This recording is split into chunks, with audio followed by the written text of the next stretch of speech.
الله الرحمن الرحيم نحمد ونصلي على رسوله. اللہ تعالیٰ نے اس دنیا کی زندگی کو آزمائش کی جگہ بتایا ہے. یہاں طرح طرح کی آزمائشیں آتی ہیں، امتحانات آتے ہیں. بعض اوقات انسان پر ایسا حال آتا ہے کہ وہ گر جاتا ہے چاروں طرف سے، اور ایک مایوسی سی کیفیت آتی ہے، نا امید ہو جاتا ہے.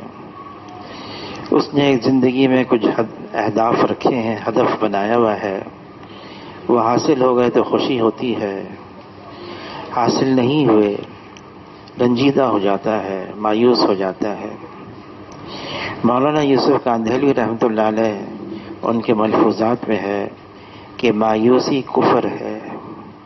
ایسی نا امیدی ہو جائے، آدمی زندگی سے تنگ ہو جائے.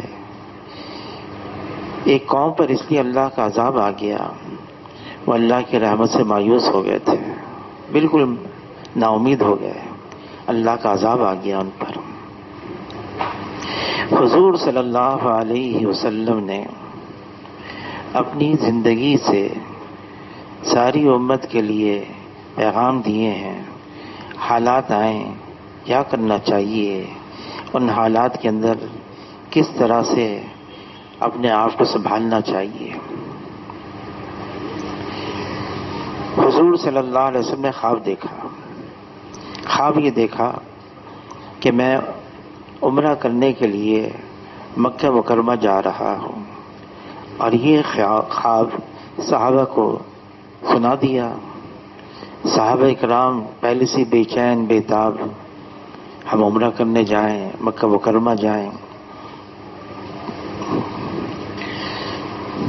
تقاضا شروع ہو گیا کہ چلیں.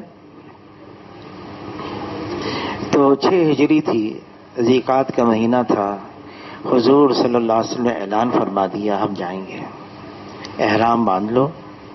احرام باندھا، اور پھر احرام باندھ کر روانہ ہوئے. اپنے ساتھ جانور بھی لیے قربانی کے، اور فرمایا ہتھیار کوئی نہ لے، تاکہ مکے والوں کو یہ بات گراں نہ گزرے، ہمیں منع نہ کر دیں کہ یہ ہتھیار لے کر آئیں، حملے کے لیے آئیں. ہاں تلوار لے لو اور نیام کے اندر رکھو، اس کو خالی ننگا نہ چھوڑو تلواروں کو. پہنچ گئے حدیبیہ کے مقام پر. حضور صلی اللہ علیہ وسلم، صحابہ اکرام 1400 ہیں، اور پوری احرام کی تیاری کے ساتھ عمرہ کرنے کے لیے، لیکن ان کو روک لیا گیا. پھر آخر میں کیا ہوا کہ صلح نامہ مرتب کیا گیا. سہیل ابن عمر مشرکین مکہ کی طرف سے آئے، اور صلح نامہ مرتب ہو رہا ہے. علی رضی اللہ تعالیٰ عنہ کاتب ہیں. بسم اللہ الرحمن الرحیم. اعتراض کر لیا، کون رحمان کون رحیم، اس کو مٹاؤ، بسمک اللہم لکھو. تو حضور صلی اللہ علیہ وسلم نے علی رضی اللہ عنہ فرمایا ایسے ہی کر لو.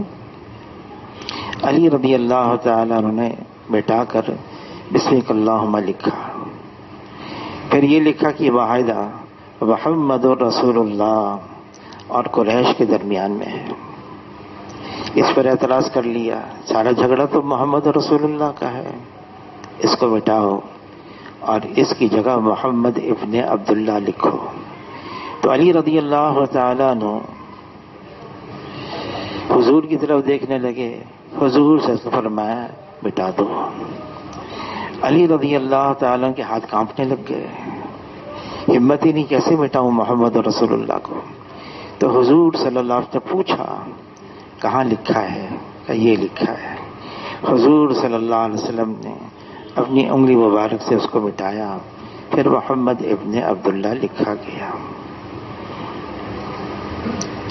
اور جتنی شکیں لکھی گئیں اس صلح میں، صلح نامہ میں، معلوم ایسا ہو رہا تھا کہ وہ ساری مسلمانوں کے خلاف جا رہی ہیں سب، اور واقعی ایسے ہی تھا، نظر ایسا آ رہا تھا۔ عمر رضی اللہ تعالیٰ عنہ نے عرض کیا، اے اللہ کے رسول، کیا آپ حق پر نہیں ہیں؟ کہ میں حق پر ہوں۔ ہم جو آپ کے ساتھ ہیں ہم حق پر نہیں ہیں؟ کہ حق پر ہیں۔ جو دین آپ لے کر آئے حق پر نہیں، وہ بھی حق پر ہے، پھر آخر اتنا کیوں دب رہے ہیں؟ فرمایا جس کا مفہوم ہے میں اللہ کا رسول ہوں، میں وہ کرتا ہوں جو اللہ مجھے حکم دیتے ہیں۔ ایک ایسی بے چینی، مایوسی، حضور صلی اللہ علیہ وسلم نے فرمایا احرام کھول دو۔ اب اس سے پہلے جو بیعت رضوان ہوئی تو اس بیعت رضوان کے اندر تو سب نے یہ عہد کیا کہ جب تک کہ ہم میں ایک بھی زندہ ہے ہم لڑیں گے، مشرکین مکہ سے لڑیں گے۔ حضور صلی اللہ علیہ وسلم فرمایا احرام کھول دو، اور گمسم ایک مایوسی، کیا ہو گیا؟ ہم تو یہاں عمرہ کرنے کے لیے آئے تھے، احرام باندھ کر آئے تھے، ایک بڑی امید لگا کر آئے تھے۔ حضور صلی اللہ علیہ وسلم بھی پریشان اپنے خیمے میں آئے۔ ام سلمہ رضی اللہ تعالی عنہا نے پوچھا کیا بات ہو گئی؟ فرمایا کہ جو میرے اشارے پر جان دینے کے لیے تیار تھے، اب میں یوں کہہ رہا ہوں احرام کھول دو تو ایسا لگ رہا ہے جیسے میری بات ہی نہیں سن رہے۔ تو ام سلمہ رضی اللہ تعالی عنہا نے عرض کیا، اے اللہ کے رسول، میں ایک مشورہ دوں؟ میری رائے ہے، سارے مغلوب الحال ہو گئے ہیں، ایک حال آ گیا، میری رائے ہے آپ ان کے درمیان میں تشریف فرما ہوں، آپ حلق کروائیں، اپنے سر کے بال منڈوائیں، ان کے سامنے احرام کھولیں، جانور قربان کر دیں، آپ کو دیکھ کر یہ سارے کے سارے ہنسی کریں گے۔ حضور صلی اللہ علیہ وسلم نے ایسے ہی کیا اور ایسے جذبات میں بھرے ہوئے تھے، یہ کیا ہو گیا کہ جب حلق کر رہے تھے، سر کے بال ایک دوسرے کے صاف کر رہے تھے، کتنے کی انگلیاں زخمی ہو گئیں، کتنے کے سر زخمی ہو گئے۔ پھر اللہ نے قرآن کی آیتیں نازل فرما دی، فتح ہو گئی، کھلی فتح۔ تو صحابہ کرام فرمانے لگے کون سی فتح ہو گئی؟ ہم تو سب ہار کر آ گئے، دے کر آ گئے، نظر تو ایسے ہی آ رہا تھا۔ عمر رضی اللہ تعالیٰ عنہ، علماء حضرات فرماتے ہیں کئی مواقع کلام پاک میں ایسے ہیں، کئی مواقع عمر رضی اللہ تعالیٰ عنہ نے پہلے چاہا، پھر اللہ نے وحی کو نازل فرمایا، وہ بھی اس موقع پر فرمانے لگے عمر رضی اللہ تعالیٰ عنہ کون سی فتح ہو گئی، سمجھ میں نہیں آیا۔ لیکن زیادہ وقت نہیں گزرا، بعض اوقات ایسا حال آتا ہے پریشانی کا، مایوسی کا، اللہ کی حکمت اس میں چھپی ہوئی ہوتی ہے۔ اللہ کی کیا حکمت اس میں چھپی ہوئی تھی؟ حکمت یہ تھی کہ بڑے بڑے صحابہ صلح حدیبیہ کے بعد مسلمان ہوئے، خالد بن ولید رضی اللہ تعالیٰ عنہ، عمر ابن عاص رضی اللہ تعالیٰ عنہ، ابو ہریرہ رضی اللہ تعالیٰ عنہ، عثمان ابن معذون رضی اللہ تعالیٰ عنہ، بڑے اکابر بنے یہ صحابہ میں۔ اور پھر اس واقعے کے بعد، صلح حدیبیہ کے بعد، حضور صلی اللہ علیہ وسلم نے بڑے بڑے بادشاہوں کے یہاں پیغام بھیجا، خط بھیجے، کیسر فارس کے پاس، کسرا روم کے پاس، نجاشی حبشہ کے اور عزیز مصر کے پاس۔ بعض نے قبول کیا، بعض نے نہیں کیا۔ پھر صلح حدیبیہ ہی نتیجہ نکلا فتح مکہ کا، اور فتح مکہ تو فتح عالم تھا۔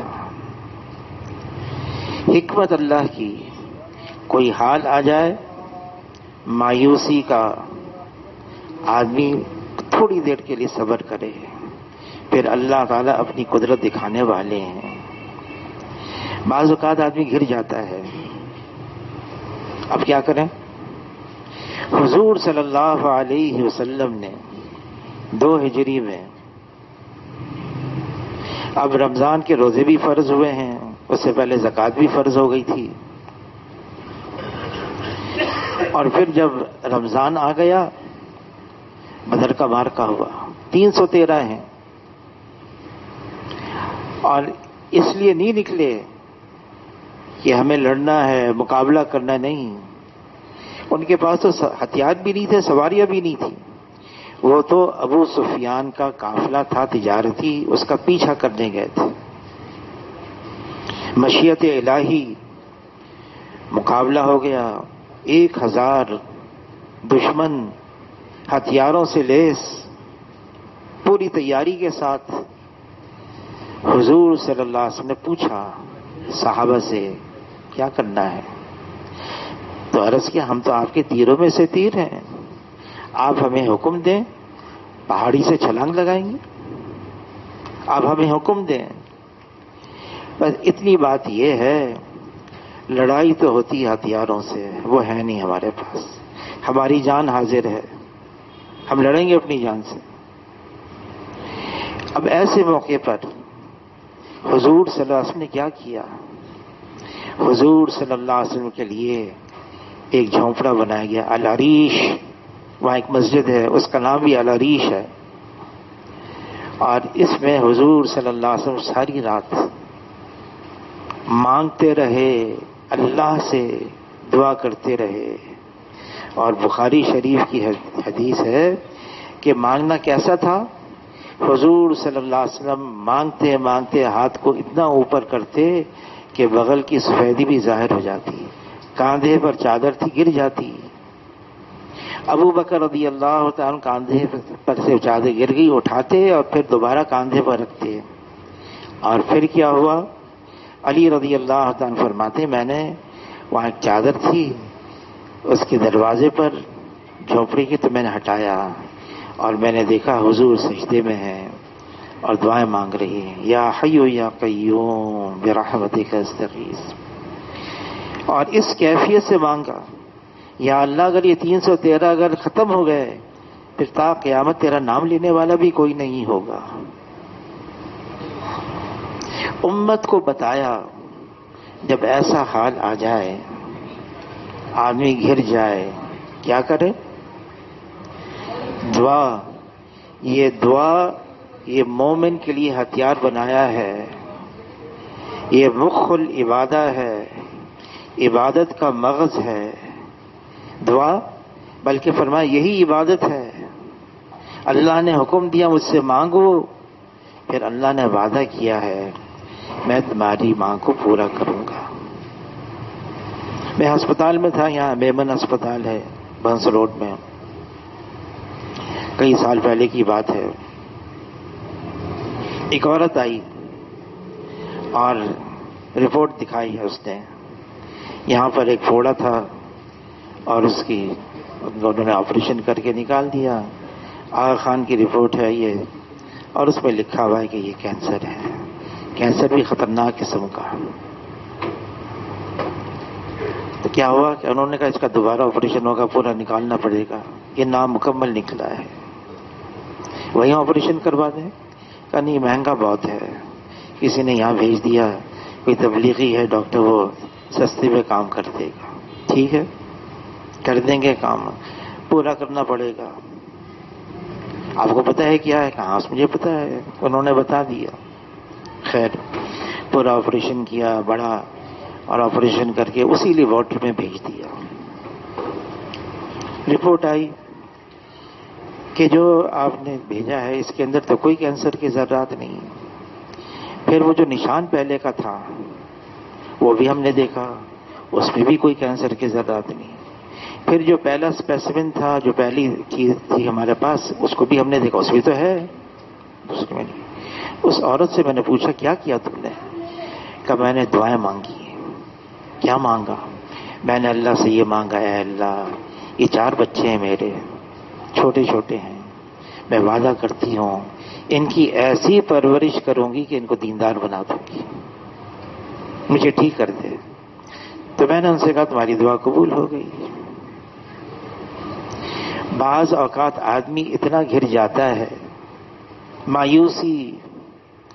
ایک نوجوان لڑکا آیا، کہنے لگا کہ دیکھو میں ڈاکٹر ہوں اور میں امریکہ بھی گیا اور میں وہاں پر میری میچنگ نہیں ہوئی، مجھے نوکری نہیں ملی، میں واپس آ گیا۔ یہاں میری منگنی تھی، وہ منگنی ٹوٹ گئی۔ پھر یہاں میں نے امتحان دیا، اس میں فیل ہو گیا۔ تو میرے والد صاحب کہنے لگے تم ناکام انسان ہو۔ کہ اب میں آپ کے پاس آیا ہوں، جب میری زندگی ناکام ہو چکی ہے تو میں اپنی زندگی ختم کر دوں۔ تو اس کو بات سمجھائی، دیکھو کامیابی کیا ہے، جو آدمی چاہے دنیا میں ہدف مقرر کرے وہ مل جائے، یہ کامیابی نہیں ہے۔ کامیابی وہ ہے جس کو اللہ تعالیٰ فرما رہے ہیں۔ کیا فرما رہے ہیں؟ وَمَنْ زُحْزِحَ عَنِ النَّارِ وَأُدْخِلَ الْجَنَّةَ فَقَدْ فَازَ۔ جو جہنم سے کھینچ لیا گیا ہو، جنت میں داخل کر دیا گیا ہو، بس یہی کامیاب ہے۔ اس کے علاوہ کوئی اور کامیابی نہیں ہے۔ مال مل گیا، کسی کو مل گیا، کوئی چیزیں مل گئیں، دنیاوی مل گئیں، کوئی عہدہ، کوئی منصب مل گیا، یہ کوئی کامیابی کی دلیل نہیں ہے۔ حضور صلی اللہ علیہ وسلم بے سر و سامانی دنیا کے اندر، یہ ان کا سامان تھا۔ قسمہ پرسی حضور صلی اللہ علیہ وسلم کا اس دنیا میں، یہ ان کا سرمایہ تھا۔ اور فقر اور فاقہ حضور صلی اللہ علیہ وسلم کا اس دنیا میں، فرمائیے میرا فخر ہے۔ اس لیے کوئی دلیل نہیں ہے، یہ کوئی ایسا سامان نہیں ہے جسے کہا جائے ہاں یہ کامیاب ہے، یہ ناکام ہے۔ غیروں کو تو بہت دیا گیا ہے، بہت اللہ نے دیا ہے۔ اس دنیا کی اللہ کے یہاں کوئی وقت اور قیمت نہیں۔ کرنا کیا ہے؟ جب آدمی گر جائے، مشکل میں آ جائے، ایک تو حوصلہ نہ چھوڑے، ہمت نہیں ہارے۔ جب موسیٰ علیہ السلام اپنی قوم بنی اسرائیل کو لے کر نکلے فرعون سے چھٹکارا پانے کے لیے، فرعون اس کا لشکر پیچھا کرتا ہوا آ گیا۔ اب یہ آگے سمندر ہے، پیچھے فرعون اس کی فوج ہے۔ قوم کہنے لگی ہم تو پھنس گئے، ہم تو مارے گئے، پیچھے بھی موت ہے، آگے بھی موت ہے، کوئی راستہ ہی نہیں۔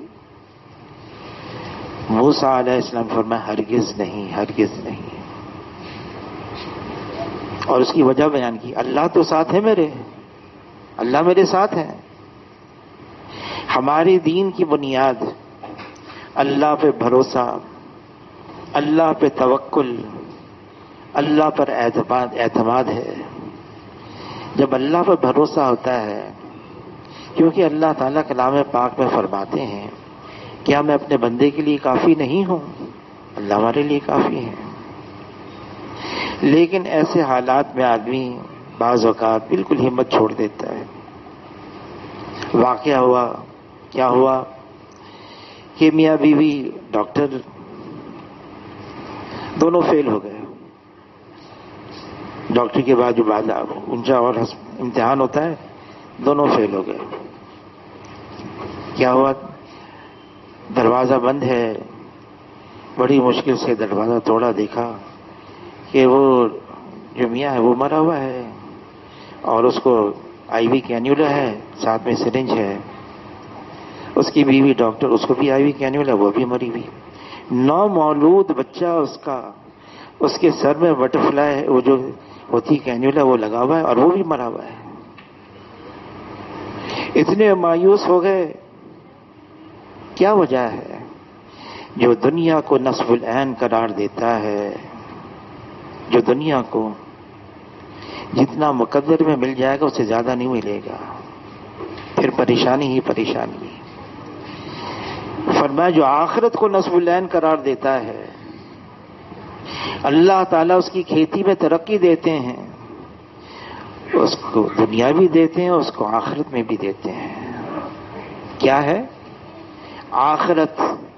فرمایا دنیا خلقت لکم، اس دنیا کو بنایا ہے تمہارے لیے، لیکن آگے فرمایا وَإِنَّكُمْ خُلِقْتُمْ لِلْآخِرَةِ، تمہیں اللہ نے بنایا آخرت کے لیے. جب آخرت سامنے ہوگی کہ مجھے آخرت میں جانا ہے اور حاضری ہے، جواب دینا ہے، حساب کتاب ہے، جزا اور سزا کی جگہ آخرت ہے، تو آدمی دنیا میں ویسی زندگی گزارے گا. حالات آئیں گے. حاجی صاحب سے کسی نے کہا، حاجی عبد الوہاب صاحب سے، حاجی صاحب ہم گھر گئے مسائل کے اندر، اندرونی طور سے بیرونی طور سے، اور حاجی صاحب کی زندگی کے آخری مہینے تھے وہ. فرمایا اس کا علاج ہے، علاج بتایا. جب آدمی گر جائے اس کا علاج بتایا. فرمایا استغفار کرو. جو استغفار کو لازم قرار دیتا ہے اللہ تعالیٰ ہر ضیق سے، ہر تنگی سے، ہر ہم سے، ہر غم سے اس کے لیے راہیں نکالتے ہیں اور ایسی جگہ سے روزی عطا فرماتے ہیں جہاں سے اس کو وہم و گمان بھی نہیں ہوتا. یہ استغفار یہ معمولی بات نہیں ہے. حضور صلی اللہ علیہ وسلم کا ایک لقب نبی التوبہ تھا. ایک صحابی کہتے ہیں حضور صلی اللہ علیہ وسلم مجلس میں بیٹھا ہوا، میں حضور سے استغفار پڑھ رہے تھے، میں گننے لگا کتنی دفعہ پڑھتے ہیں. 70 مرتبہ میں نے گن لیا. رب اغفر لی وتب علی انک انت التواب الرحیم. حاجی صاحب نے فرمایا کہ سب کو لگاؤ اس پر. آج واقعی ایسے حالات بن گئے ہیں، انفرادی طور پہ، اجتماعی طور پہ، بلکہ حضور صلی اللہ علیہ وسلم نے خبر دی ایسا وقت آئے گا پھر امت کا ہر فرد یوں کہے گا وہ کب آئے گا جو ہمیں ان مسائل سے نکال دے. تمنا کرنے لگیں گے وہ آئے، کب آئے گا کہ جو ہمیں ان مسائل سے نکال دے. اس کے لیے حضور صلی اللہ علیہ وسلم نے ہمیں بے سہارا نہیں چھوڑا، ایسے نہیں بیچ چوراہے پر چھوڑ دیا، نہیں. حضور صلی اللہ علیہ وسلم نے ہمیں اعمال دیے ہیں، بتا دیے کہ دیکھو ان کا اہتمام کرو. اگر جو ان کا اہتمام کرے گا اللہ تعالیٰ اس کے مسائل کو حل فرما دیں گے. صلاۃ الحاجہ بتا دی، یہ مانگو. ایک صحابیاں ہیں بہت محبت اپنے شوہر سے، انتقال ہو گیا. وہ شوہر پہلے آ گئے تھے ہجرت میں، یہ بعد میں آئی، بڑی بڑی مشقت میں، بہت تکالیف، بڑے دکھ دیکھے، یہ بھی آخر میں مدینہ منورہ پہنچ گئے. شوہر کا انتقال ہو گیا. حضور صلی اللہ علیہ وسلم نے پیغام بھیجا، یہ پڑھو، یہ پڑھو، اللہ تعالیٰ تمہیں اس کا بہترین بدلہ دیں گے. تو میں سلمہ رضی اللہ تعالیٰ عنہ نے اس کو پڑھنا شروع کیا، لیکن سوچا میرا شوہر میرے پر اتنا احسان مند تھا، میرا اتنا خیال کرتا تھا، اتنا اچھا تھا، مجھ سے ایسی محبت کرتا تھا، اس سے بہتر کون ملے گا. حضور نے پیغام دیا تو پڑھنے لگی، انا للہ و انا الیہ راجعون اللہم اجرنی فی مصیبتی واخلف لی خیر منہا. یہ پڑھنے لگی. کچھ وقفے کے بعد خود حضور صلی اللہ علیہ وسلم نے پیغام بھیجا نکاح کا. ازواج مطہرات میں بن گئیں اور سمجھ میں آ گئی بات. مشکلات آتی ہیں، آئیں گی، حالات آئیں گے، ناگواریاں آئیں گی، آدمی گر بھی جائے گا. راستہ بتایا ہے. یہ دین ہمارے لیے بہت بڑا سرمایہ ہے. شریعت، سنت، اتنی بڑی دولت دے دی اللہ نے، اس سے بڑی اور کیا نعمت ہوگی. ہر مسئلے کا حل بتا دیا. اللہ کی طرف متوجہ ہو جاؤ، رجوع کرو، دعائیں مانگو، اور اللہ تعالیٰ تمہارے مسائل کو حل کر دیں گے، حل کرتے ہیں. اور صرف یہ نہیں کہ اس میں وقت لگے گا، اللہ تعالیٰ تو ہر روز رات کو تہجد کے وقت آسمان دنیا پر خود نازل ہوتے ہیں، خود اعلان کرتے ہیں، ہے کوئی مانگنے والا کہ میں اس کی مانگ کو پورا کروں، ہے کوئی بخشش چاہنے والا کہ میں اس کے گناہوں کو بخش دوں. یہ خود اللہ کی طرف سے اعلان آ رہا ہے.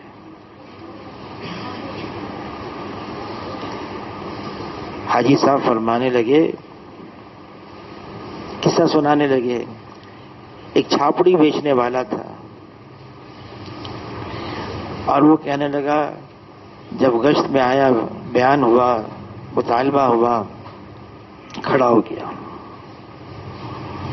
اور کہنے لگا کہ میں بھی ملکوں میں جانے کے لیے تیار ہوں. نام لکھ لیا اس کا. بعد میں کسی نے پوچھا، بھائی تم تو چھاپڑی بیچتے ہو، ملکوں میں جانے کے لیے تو خرچ ہوتا ہے، کیا اس میں کیا مشکل ہے؟ میں اللہ سے مانگوں گا، میں اللہ سے مانگوں گا اور اللہ میری مانگ پوری کر دیں گے.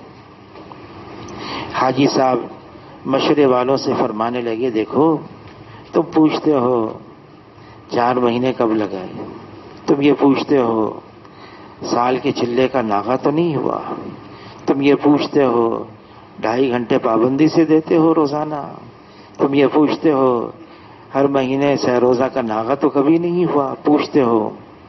یہ بھی پوچھ لیا کرو، کوئی مشکل، کوئی حاجت، اور تم اللہ سے مانگتے ہو، اللہ اس کو پوری کر دیتے ہو. یہاں تک پہنچ گئے، یہ پوچھا کرو. حضور صلی اللہ علیہ وسلم فرماتے ہیں، اس کا مفہوم ہے، جوتے کا تسمہ بھی ٹوٹ جائے، اس کو اللہ سے مانگو. گھر میں نمک کی ڈلی نہیں ہے، اللہ سے مانگو. ہم خود سوچیں کہ یہ نظام اللہ چلا رہے ہیں کائنات کا، اکیلے چلا رہے ہیں، اور اللہ کا اس نظام کی چلانے میں کوئی شریک نہیں ہے، تنہا. اور اللہ تعالیٰ ہی ہمارے حاجت روا ہیں، اللہ تعالیٰ ہی ہمارے پالنہار ہیں، اللہ تعالیٰ ہی ہمارے مشکل کشا ہیں. وہ کون ہے جو ہماری مصیبت کو عافیت سے بدلتا ہے؟ وہ اللہ ہے. وہ کون ہے جو ہماری بیماری کو صحت سے بدلتا ہے؟ وہ اللہ ہے. بلکہ حضور صلی اللہ علیہ وسلم فرماتے ہیں، وہ کون ہے جو ٹوٹی ہوئی ہڈی کو جوڑتا ہے؟ اللہ ہے. وہ صرف اللہ ہے. اور اللہ تعالیٰ فرما رہے ہیں، کیا میں اپنے بندے کے لیے کافی نہیں ہوں؟ اللہ ہمارے لیے کافی ہے. اللہ کی طرف متوجہ ہو جانا بس صرف دیکھنے کی اتنی بات ہے. میں نے اللہ کے ساتھ اپنا معاملہ درست رکھا ہوا ہے، اتنی بات ہے بس. میں نے اللہ کے ساتھ اپنا معاملہ درست رکھا ہوا ہے. جس نے اللہ کے ساتھ اپنا معاملہ درست کر لیا، حدیث پاک کا مفہوم ہے، جو اللہ کا ہے پھر اللہ اس کے ہیں، اور جس کے اللہ ہو گئے اس کو کس بات کا غم ہے؟ اور اللہ کو اپنی طرف کرنا، راضی رکھنا، یہ کوئی مشکل بات نہیں ہے، مشکل کام نہیں ہے. ابراہیم علیہ السلام بغیر مہمان کے کھاتے نہیں تھے. کئی دن ہو گئے مہمان نہیں، مہمان کی تلاش میں نکلے. کسی کے یہاں مہمان آ جائے نا، اللہ کی رحمت آ جاتی ہے. جس سے اللہ خوش ہوتے ہیں اس کے یہاں مہمان بھیجتے ہیں. مہمان آتا ہے اپنے مقدر کی روزی لے کر آتا ہے, جاتا ہے سارے گھر والوں کے گناہوں کو ساتھ لے کر چلا جاتا ہے. بغیر مہمان کے کھاتے نہیں تھے. مہمان نہیں آئے, تلاش میں نکلے, مل گیا. بوڑھا آدمی لے کر آ گئے. اور لوگ آتے ایسے بھی نہیں آتے تھے, بڑی منت سماجت کرنی پڑتی تھی, پھر آتے تھے. آ گئے, دسترخوان بچھایا, کھانا رکھا. اب ابراہیم علیہ السلام اس بوڑھے آدمی سے کہہ رہے ہیں اللہ کا نام لو, کھانا شروع کر. تو بوڑھا شخص کہنے لگا اللہ کا نام لو, میں تو اللہ کو مانتا نہیں, میں اللہ کو پہچانتا نہیں, میں آتش پرست ہوں, آگ کا پجاری ہوں. تو ابراہیم علیہ السلام خلیل اللہ تھے, اللہ کے خلیل تھے, دوست تھے. اچھا اللہ کو مانتے نہیں, پہچانتے نہیں, اٹھ جاؤ. دسترخوان سے اٹھا دیا. اللہ نے یہ بات پہنچائی ابراہیم علیہ السلام کو, خود نہیں آیا تھا, تم لے کر آئے تھے. تم نے کھانا سامنے رکھا, تم نے کہا اللہ کا نام لو, کھانا کھاؤ. اس نے کہا میں اللہ کو مانتا نہیں, پہچانتا نہیں. تم نے اٹھا دیا. بڑھاپے کو پہنچ گیا, مجھے مانتا نہیں, مجھے پہچانتا نہیں, میں صبح بھی اس کو کھلاتا ہوں, میں شام بھی اس کو کھلاتا ہوں. پھر اللہ نے حکم دیا جاؤ اس کو تلاش کرو اور اپنے دسترخوان سے کھانا کھلاؤ. اب پہلے تو ویسے ہی مل گیا تھا, اب ابراہیم علیہ السلام اس کی طلب لے کر نکلے, اس کی تلاش پہ. مل گیا. پھر منت سماجت, ارے ابھی تو اٹھایا تھا. اٹھایا تو تھا لیکن پھر آ جاؤ. اب اس کو لے کر آئے دسترخوان پر. یہ بتاؤ, وہ شخص بوڑھا کہنے لگا پہلے تم نے اٹھا دیا تھا, پھر مجھے لے کر آ گئے. کہ جب میں نے اٹھایا تو میرے اللہ نے یہ بات پہنچائی, مجھے مانتا نہیں, مجھے پہچانتا نہیں, مجھے جانتا نہیں, لیکن میں صبح بھی اس کو کھلاتا ہوں, میں شام بھی اس کو کھلاتا ہوں. پھر اللہ نے مجھے حکم دیا جاؤ اس کو تلاش کرو اور اپنے دسترخوان سے کھانا کھلاؤ. تو بوڑھا شخص پوچھنے لگا کیا تمہارے اللہ نے میرا نام لے کر کہا؟ کہا نام لے کر کہا. تمہارا نام لیا, کا تلاش کرو اور اپنے دسترخوان سے کھانا کھلاؤ. اس نے کھانے سے پہلے پڑھا بسم اللہ الرحمن الرحیم, اللہ کا نام لیا اور کھانا شروع کر دیا. اللہ کو راضی کرنا کوئی مشکل کام نہیں ہے. جب آدمی توبہ کرتا ہے نا, توبہ اللہ سے معافی مانگتا ہے, اللہ فرشتوں کو بلاتے ہیں, دیکھو اس کو یقین ہے اس کا پوچھنے والا, جبھی تو میرے سامنے رو رہا ہے, گڑ گڑا رہا ہے, معافی مانگ رہا ہے. فرشتوں کو گواہ فرماتے کہ ہے اس کو یقین, اس کا ہے کوئی مانگنے پوچھنے والا, جبھی تو مجھ سے معافی مانگ رہا ہے. اور جس نے توبہ کر لی, حدیث پاک کا مفہوم ہے, پھر وہ ایسا ہو گیا جس نے اس نے گناہ کیا ہی نہیں. اللہ تعالیٰ آسمانوں میں اعلان فرماتے ہیں دیکھو فلاں ابن فلاں نے مجھ سے صلح کر لی, اے فرشتوں تم بھی اسے صلح کر لو. اللہ کو راضی کرنا کیا مشکل کام ہے. 70 ماؤں کی محبت کو اکٹھا کیا جائے, جو اللہ کی محبت ہے وہ کہیں زیادہ ہے. حضور صلی اللہ علیہ وسلم کے سامنے قیدی پیش کیے گئے, ان میں ایک عورت بھی تھی اور وہ بے چین تھی, ادھر جائے ادھر جائے, وہ تلاش کر رہی تھی. اس کو اپنا بچہ مل گیا اور بچے کو اس نے گود میں لیا, اس کو دودھ پلانے لگی. حضور صلی اللہ علیہ وسلم نے اس موقع پر صحابہ اکرام سے پوچھا بتاؤ کیا یہ عورت اپنے اس معصوم بچے کو آگ میں ڈال سکتی ہے؟ تو عرض کیا اللہ کے رسول نہیں ڈال سکتی. کہ جس اللہ نے اس عورت کے دل میں اس بچے کی محبت کو ڈالا ہے، اس اللہ کو اپنی مخلوق سے کتنی محبت ہوگی۔ الخلق عیال اللہ، یہ ساری مخلوق اللہ کا کنبہ ہے، اور اس کنبے میں اللہ کو سب سے زیادہ پیارا وہ ہے جو اللہ تعالیٰ کی مخلوق سے پیار کرے، بھلائی کرے، خیر خواہی کرے۔ اگر کوئی مایوس ہو گیا اپنی زندگی سے، اس کو حوصلہ دلانا چاہیے۔ پریشانی آ گئی، حوصلہ دلائیں، کوئی بات نہیں، آ گئی، وقتی طور سے ہے۔ جنازہ جا رہا تھا، حضور صلی اللہ علیہ وسلم نے فرمایا یا تو یہ راحت پا گیا یا اس سے راحت پایا گیا۔ عرض کیا اللہ کے رسول کیا مطلب؟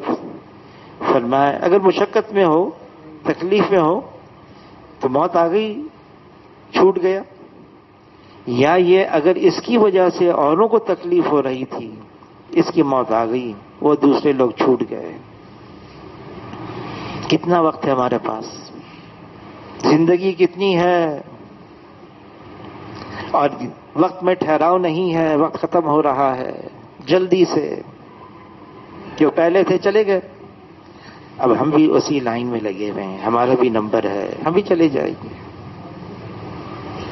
جب کوئی حال ایسا آتا، غزوہ خندق میں سخت سردی ہے، بھوک ہے، بھوک کا یہ عالم ہے، فاقے کا یہ عالم ہے کہ صحابی نے اپنی چادر ہٹائی اور دکھایا کہ دیکھو اے اللہ کے رسول، میں نے بھوک کی وجہ سے پتھر باندھ رکھا ہے۔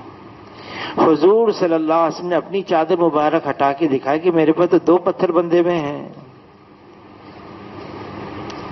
حذیفہ رضی اللہ تعالیٰ فرماتے ہیں میں اپنی بیوی سے ادھار چادر لے کر آیا، وہ بھی پوری نہیں تھی، تاکہ جو سردی آ رہی، سردی کی تیز ہوائیں آ رہی ہیں، اس سے میں اپنے آپ کو بچا سکوں۔